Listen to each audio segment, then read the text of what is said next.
네, 오늘 화요 새벽에 오신 여러분들 주님의 이름으로 환영합니다. 우리 지난 시간에는 욥기 18장과 그리고 25장을 보면서 빌닷의 충고에 대해 함께 살펴봤었습니다. 빌닷은 하나님의 섭리를 단순한 시각, 그러니까 좁은 시각으로 판단하였고 결국 욥은 죄인이다라는 것을 결론 지으면서 그 충고를 마무리했었습니다. 그런데 여러분, 다음 자막처럼 욥은 어떤 사람이냐라고 말했을 때 욥은 하나님의 특별한 계획 속에 있는 사람입니다. 그는 아무런 죄를 지은 적이 없었고 오히려 하나님의 칭찬을 받은 사람이었지만 그에게는 하나님만이 알고 계시는 특별한 계획이 있었습니다. 그리고 이 고난 이후에 욥은 어떻게 됩니까? 욥은 완전히 달라집니다. 고난 속에서 억울함과 이해할 수 없는 고난내 그리고 절망 속에서 하나님께 토로했던 욥이었지만 이 고난이 완전히 다 지나가서 그 마지막에 하나님을 만났을 때 욥은 한층 더 성숙한 신앙의 사람이 되었습니다. 하나님께서 욥의 그릇을 넓히셨고 더 깊은 신앙의 자리까지 인도하셨다라는 것입니다. 여러분, 다음 자막처럼 오늘날 우리도 동일합니다. 우리는 어떤 사람입니까? 라고 말했을 때 우리는 하나님의 백성입니다, 하나님의 자녀입니다 라고 우리는 분명히 당당하게 외칠 수 있습니다. 그리고 하나님은 하나님의 자녀에게, 하나님의 백성에게 하나님만이 알고 계시는 특별한 계획을 가지고 계십니다.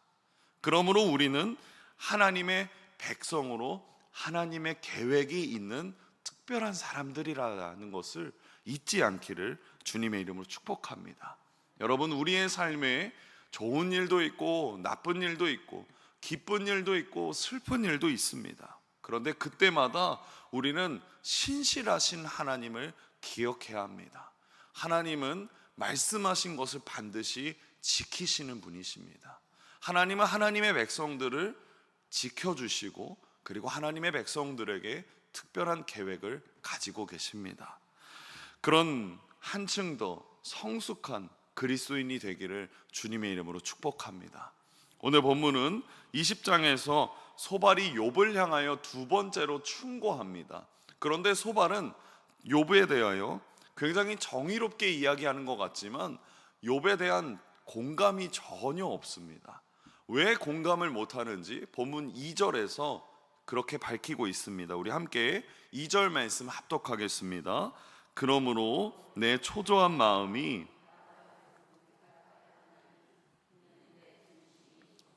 그렇습니다. 소발이 먼저 그러므로 라고 말하며 이 대답을 이어갑니다. 그런데 이 그러므로라는 것은 앞에 있는 어떤 주장에 대하여 대변해주고 그리고 그 말에 이어서 답변하는 그런 접속사입니다.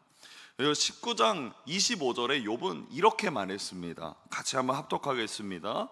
내가 알기에는 나의 대속자가 살아계시니 마침내 그가 땅 위에 서실 것이라. 내가 알고 있는데 나의 대속자, 나의 구세주가 살아계신다. 그래서 나는 마침내 그가 땅 위에 서실 때 만나게 될 것이다 라고 욥이 주장하고 이야기했었습니다.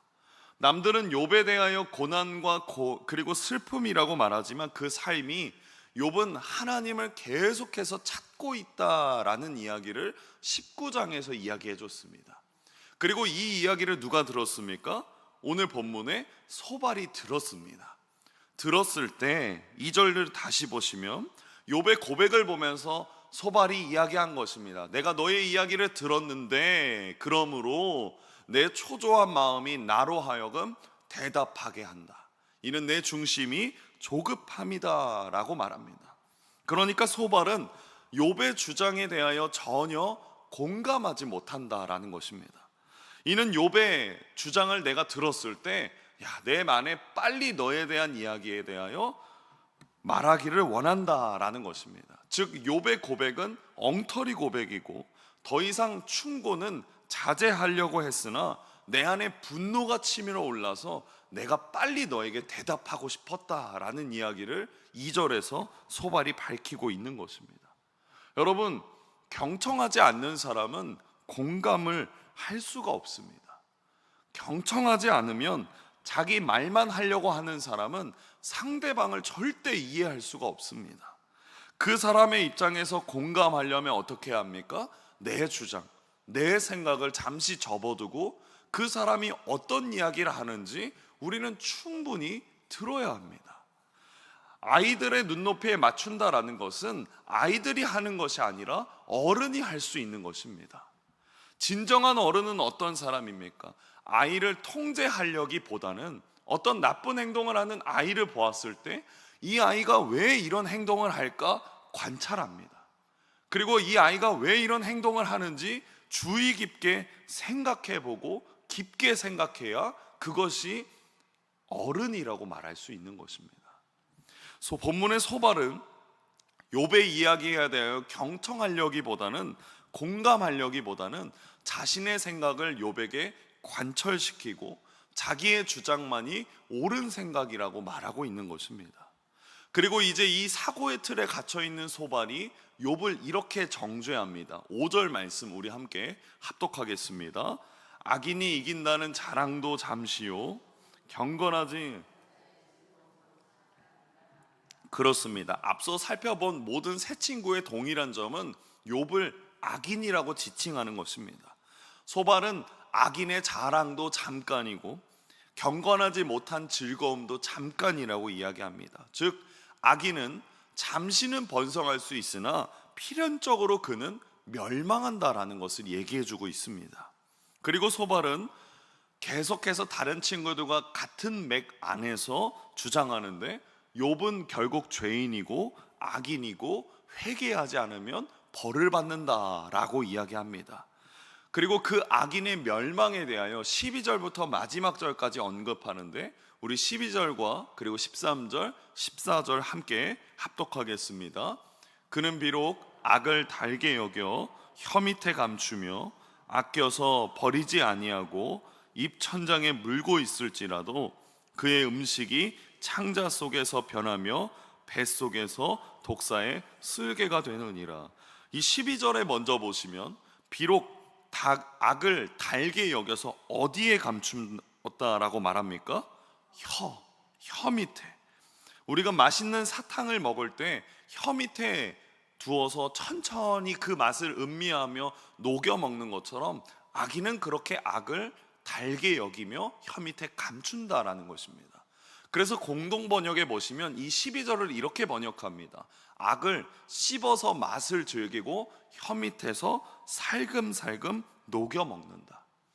그러니까 소발은 악인이 죄를 즐기는 것에 대하여 음식을 즐겨 먹는 것으로 지금 빗대어서 말하고 있는 것입니다.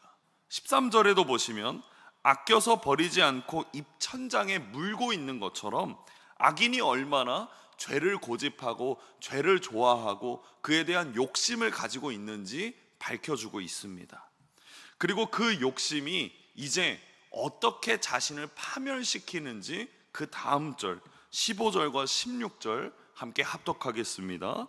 그가 재물을 삼켰을지라도 토할 것은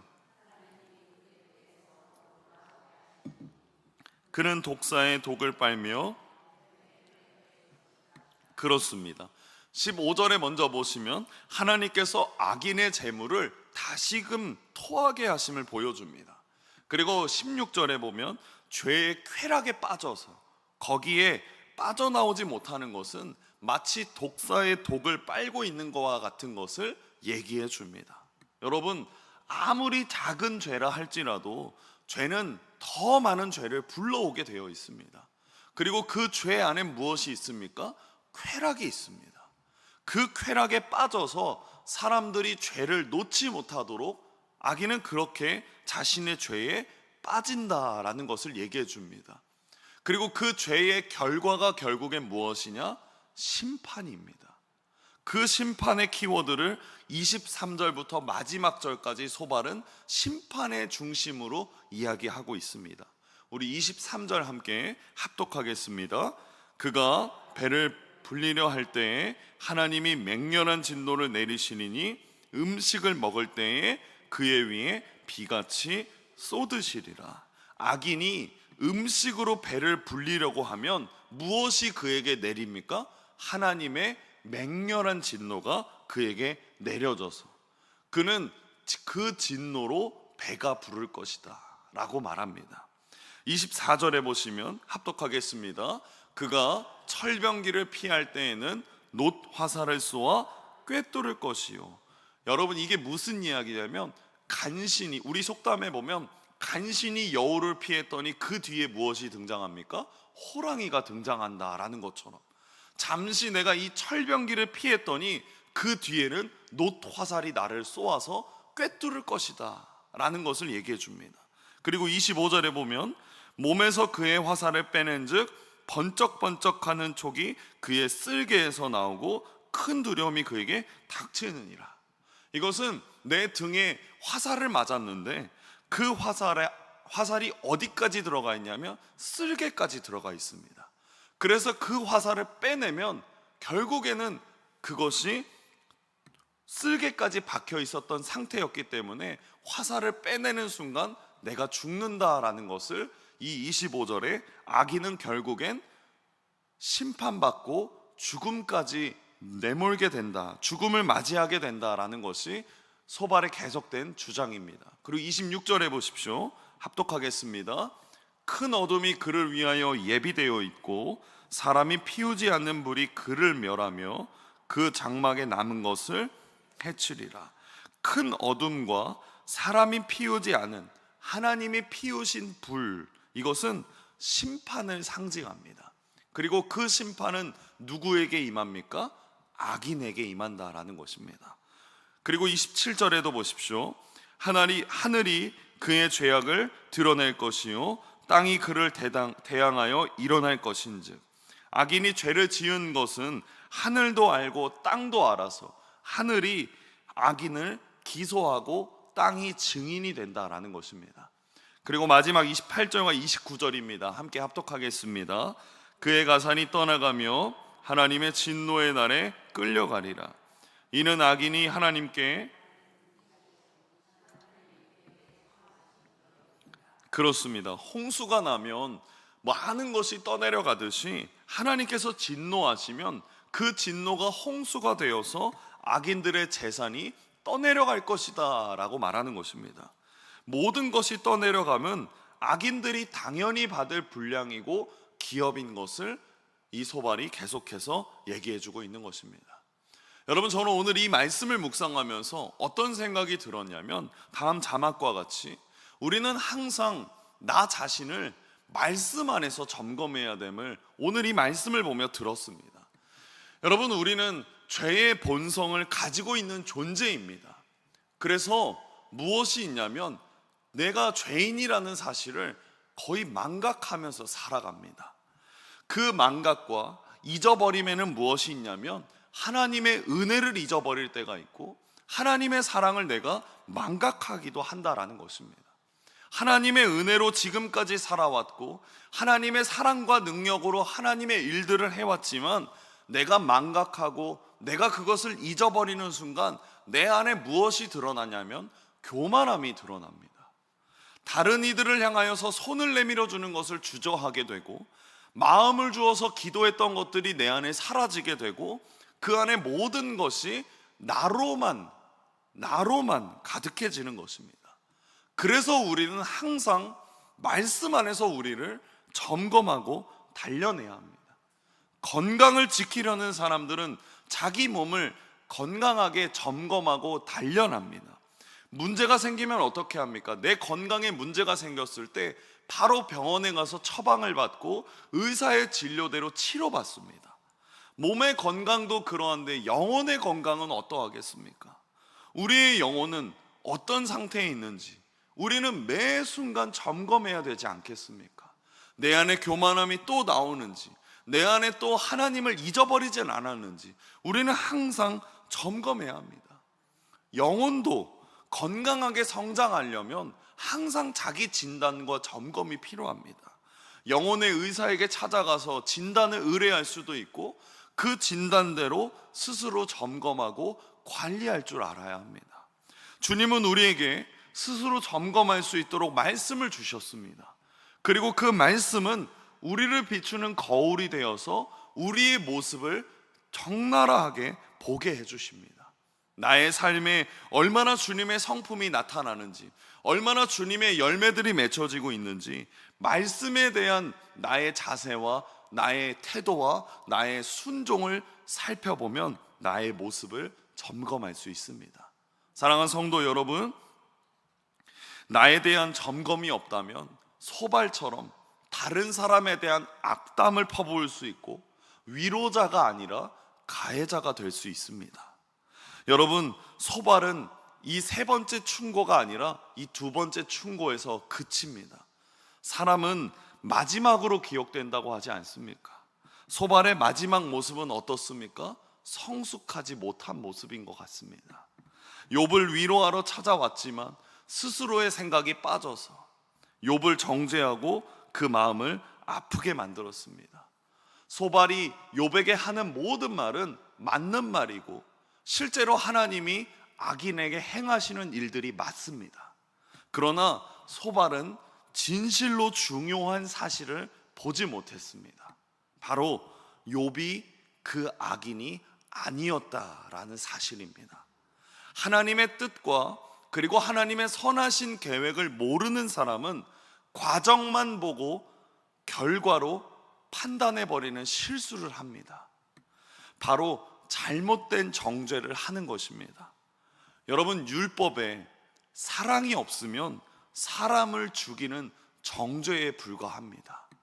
오늘날 우리는 이 소발의 모습을 반면교사 삼아서 말씀으로 우리 스스로를 먼저 점검하고 하나님의 사람들을 사랑으로 세워주는 하나님의 사람들이 되기를 소망합니다.